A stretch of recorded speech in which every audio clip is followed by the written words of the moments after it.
Have you ever wondered what God is doing in your life? Well, this session is going to be for you. As we study through the Bible and through the book of Acts, we see Paul's life kind of unfolding before us. While this seems like an aside of a passage, there's this little thing that says at the end, after 2 years had passed.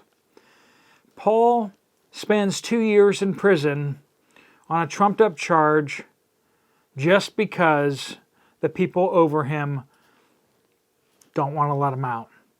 Friends, does your life sometimes feel like that, where you're just stuck somewhere and it seems like God has forgotten you where you are? Well, we're going to be talking about that today. Before we dive into the text in Acts 24, let's have a time of prayer and a time of confession to make sure our hearts are in the right place. Let's pray. Lord God, we pray that you would just open our eyes to your word, that you would speak to us. I know there are people here who are frustrated, upset, or just plain tired. They've been put in places where they didn't expect to be, going through situations, trials.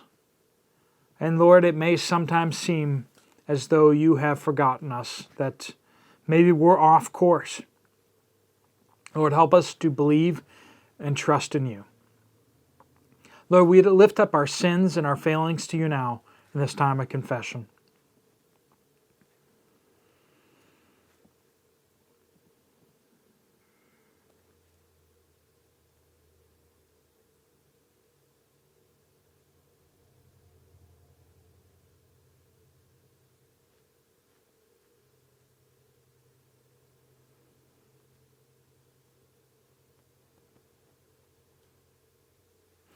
Lord, we praise you that in Christ we find the forgiveness of our sins. Our faith and our trust in him alone, we find salvation in Jesus. Lord, we pray all these things in his mighty name. Amen. We're picking up in Acts chapter 24, starting in verse 22. Currently, as you are watching this video, I will be either on the plane still, headed to Kenya, or will have recently arrived in Kenya. I would appreciate your prayers for us. Pray that many pastors will come to the conferences, that they will hear so much and be able to absorb so much and build real relationships with other pastors in their area in Kenya.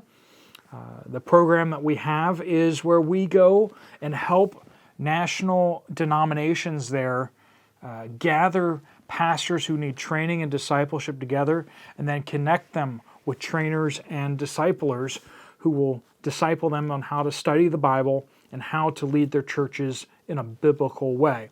So it's just super exciting to see a lot of pastors who are struggling with not knowing how to teach the Word of God, how to read the Word of God. What we do on this channel, we're going to be taking to people who are semi-literate, who are poor, and who haven't had the opportunity to be trained. So just a tremendous opportunity. Be praying for them, for many lives changed, and then these hundreds and hundreds of pastors to go back to their churches and be a blessing to them. Acts chapter 24, starting in verse 22. So Paul is in Caesarea. He's been imprisoned. They've brought accusations against him, and they're kind of meaningless. It's just fluff. They try to get him convicted by just sending a bunch of important people to make a bunch of accusations, foundless accusations. Paul defends himself before the governor Felix, and this is the response. Verse 22. Since Felix was well informed about the way, which is the old name for Christians, right? He adjourned the hearing, saying, when Lysias, the commander, comes down, that's the guy who pulled Paul out of the hearing and protected him, right? When he comes down, I will decide your case. He ordered that the centurion keep Paul under guard, though he could have some freedom, and that he should not prevent any of his friends from meeting his needs. Several days later, when Felix came with his wife Drusilla, who was Jewish, he sent for Paul and listened to him on the subject of faith in Christ Jesus. Now, as he spoke about righteousness, self-control, and the judgment to come, Felix became afraid and replied, "Leave for now, but when I have an opportunity, I'll call for you." At the same time, he was also hoping that Paul would offer him money. So he sent for him quite often and conversed with him. After 2 years had passed, Porcius Festus succeeded Felix, and because Felix wanted to do the Jews a favor, he left Paul in prison. So he knows that Paul's innocent. He's interested somewhat in hearing about faith in Jesus. But in order to keep the Jews happy, he decides to just keep them in prison for 2 years. He brings them in every so often so that he can try to get a bribe out of them. But that's about it. Imagine being Paul. Do you feel a little stuck? You've been charged with baseless charges. Everybody knows you're innocent, but in order to not cause a political scene, they just leave you in jail. That's where Paul is. He's stuck. He's promised a expedited, quick, decision. He says, when the commander from Jerusalem comes down to Caesarea, which I'm sure he did all the time, when he comes down, I'll decide your case. 2 years later. 2 years later, folks. This is, you see this throughout the Bible. People called to wait. Wait and believe in God. Abraham, how old was he when Isaac was born? How old was his wife when Isaac was born? They had to wait an awful long time. Moses, at 40 years old, starts to try to follow God's will for his life, and God sends him out in the wilderness to wait for 40 years. Have you been sent out into the wilderness to wait for 40 years? Are you in that wilderness season right now? A lot of us have experienced that, right? I had quite a few years where I experienced that. Praise the Lord, I feel like in many ways I'm in a place where things are moving.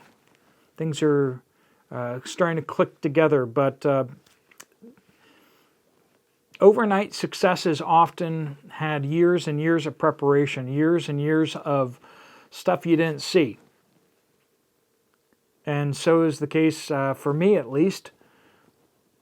God's been at work for a very long time in me. And Paul's locked in prison. The promises made to him have failed, but he knows that God has not failed him. We're going to see that his faith does not waver. He's, I'm sure, not happy with being there, but he's stuck. He wants to go where the gospel has not been preached. And he's going to get more and more frustrated with this. And we're going to see tomorrow what he does. He does something really desperate. But with Paul, we know it's well thought out too. So for 2 years, he languishes and doesn't really have an opportunity to do anything. Just waiting. Hopefully today will be the day that my trial will be decided. How many times was he called into the room before Felix and saying to himself, today is the day that I will be set free, that there'll be a verdict. And again, all that Felix wants is a bribe. And he goes back to his cell, things unchanged. If you feel stuck, we're going to pray for you today, that you'd have the patience to be faithful where you are. Because God doesn't want to use you mightily. He wants you to be faithful. We get judged on how faithful we are, not how much we do. God uses mightily some people that are not faithful at all. And some people who are very faithful, God seems to use in such small ways. Remember Samson in the Bible? He was extremely unfaithful, and yet God used him greatly. Let me pray over you. Lord God, I pray you bless each and every one watching this video this morning. Lord, we don't like all the times and all the places that you put us. And Lord, so often it does feel like you have forgotten us, that you have become silent. Lord, help us not to lose heart or grow discouraged. Help us not to feel like the things that are put before us to be faithful at are unimportant. For Lord, you watch and you test our hearts. Lord, help us to be faithful with the trivial tasks that are before us that seem so unimportant. Because, Lord, you promise that if we are faithful with little, we will be put in charge of much. Help us to have the faith to be faithful and to trust you for the results. Lord, we pray these things in Jesus' powerful name. Amen. Thanks so much for joining with and praying for me and the ministry over in Kenya. There's a couple Bible studies up here on the screen if you want to check those out today. Otherwise, I will see you guys later. God bless you all.